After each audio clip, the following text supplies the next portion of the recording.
Hello everyone, I hope you're having a good week. The Parshat of Terumah talks about the donations given to the project of building the Mishkan, and then sets out to describe how the building of the Mishkan proceeded. But right at the beginning of the Sedra, it lists the 11 types of donations that were given. And when we look at this long list, it becomes apparent, as pointed out by the Or HaChaim, that the order in the list is predominantly in descending order of value. So it starts off with the most valuable objects that could be donated, Zav, Kesef, gold and silver, and then the various fabrics, Techeles, which is a very expensive fabric, Argomon, which is a royal purple, Shoni, V'sheish V'izim, for Oros, the various leathers. And so it goes through the donation options from the most expensive to the least valuable. But right at the end of the list seems to be an exception to the rule, because it concludes the list of 11 types of items that could be donated with the Avnei Sham v'Avnei Miluim, the valuable stones, the diamonds, the precious stones that were used for the garments of the Kohen Gadol. Now surely these precious stones are the most valuable on the list, or at least as valuable as gold and precious metals, so why are they listed last? And Or HaChaim gives several answers to his question, but I just want to focus on two of his answers. And in both his answers he really picks out a common theme. In the first answer he says that whilst the other items were given by the masses of the Jewish people, the commoners, the precious stones were donated by the Nesiim. And when one looks at the order of how they were given, as described later, it seems there was a certain casualness of manner about the Nesiim and how they donated this. Perhaps this is because they were so wealthy, perhaps it's because they took for granted their opportunity to donate, but certainly it's described in a casual manner. In fact, they were the last to bring their donation to the Mishkan, albeit perhaps with the best of intentions and hoping to be the ones that would complete and finish off the project. This is the first weakness in the donation that the Or HaChaim points out.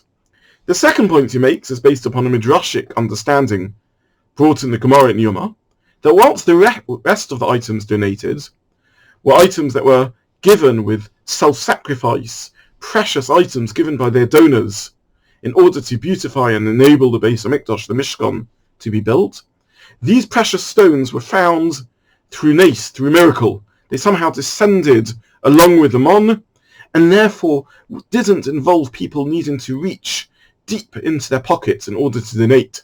And therefore, again, they're listed last in the list.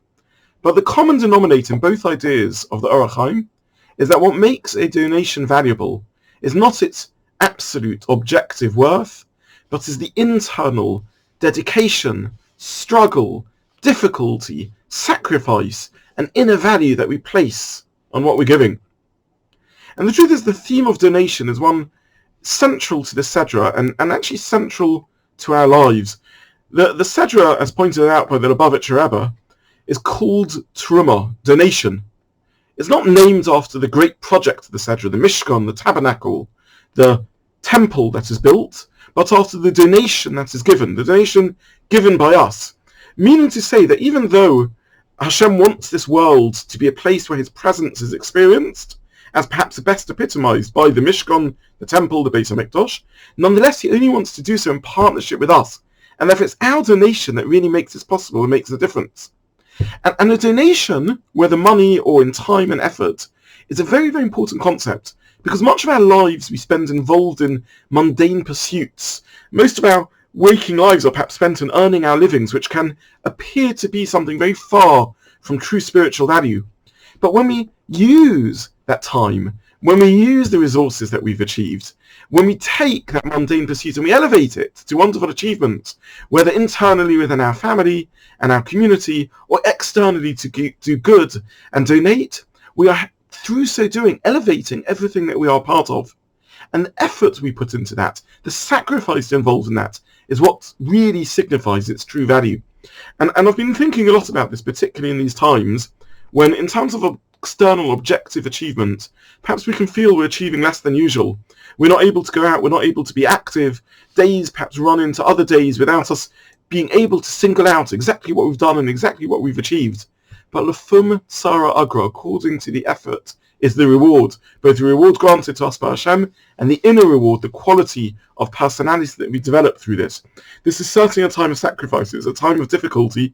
Things aren't easy, but every bit of routine that we hold on to, every act of chesed and kindness that we do, every person we reach out to, every relationship that we continue to work on and build, whether within the tension of lockdown and those who are most immediately close to us, or those who are further that we're maintaining despite the geographical distance.